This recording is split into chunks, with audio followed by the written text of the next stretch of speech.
s'attendre à ce qu'il y ait des morts, des dégâts, à ce qu'il y ait des infrastructures touchées, détruites. Donc on est au début du deuxième jour de ce conflit, qui est un conflit majeur et dont les retombées, les conséquences vont façonner l'image de la région du Moyen-Orient pendant un demi-siècle. Donc soyons, je veux dire, raisonnables en disant que c'est beaucoup, mais c'est indispensable et quelque part, on n'est qu'au début de ce processus. Oui, général Vigilant, est-ce qu'on pouvait s'attendre à une telle riposte du côté de l'Iran? On voit que de nombreux pays de la région sont touchés. Est-ce qu'on pouvait s'attendre à un tel pouvoir de nuisance et d'entraîner autant de drames autour du pays?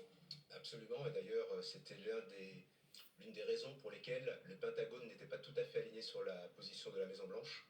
Euh, le chef d'état-major américain, le général Kane, avait bien prévenu le pouvoir politique qu'il y avait un risque de riposte forte de l'Iran, qui pourrait entraîner bien sûr la mort de militaires américains, mais aussi des attaques contre les pays alliés des États-Unis dans la région. Et les officiers généraux actuellement en poste de responsabilité aux États-Unis, il faut bien avoir à l'esprit qu'ils ont participé aux opérations en Irak en 2003. Ils étaient jeunes officiers, donc ils ont vu le résultat d'une guerre dans un pays du Moyen-Orient, l'Irak, où on conduit une campagne aérienne, certes avec succès, sur quelques semaines, on fait tomber le pouvoir en place.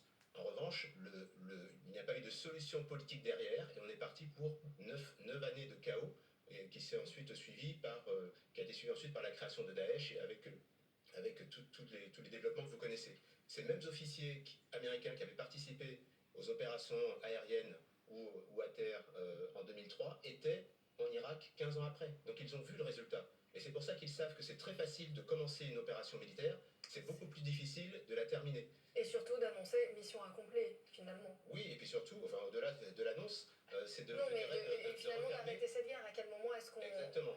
est-ce qu'on estime que l'opération est terminée? Et c'est là aussi qu'il y a une difficulté du côté du pouvoir américain, c'est que les objectifs politiques de cette guerre, de cette opération militaire, n'ont pas été clairement définis. Alors certes, il y a une coalition Israël-États-Unis, qui est conjoncturelle. Pour Israël, c'est très clair, ils veulent supprimer une menace existentielle à leur porte. Ils se font tirer dessus par les Iraniens depuis des décennies, donc ils veulent juste que le régime arrête de leur tirer dessus, et pour ça, ils vont s'en prendre à leur programme nucléaire, balistique, et éventuellement faire changer la tête du régime. Pour les Américains, c'est pas aussi net, parce qu'ils ne sont pas directement menacés par l'Iran. C'est comme les États-Unis n'étaient pas directement menacés par l'Irak il y a plus de 20 ans. Et donc, le moment où les Américains vont pouvoir dire nous avons atteint nos objectifs politiques et militaires, ce n'est pas si évident.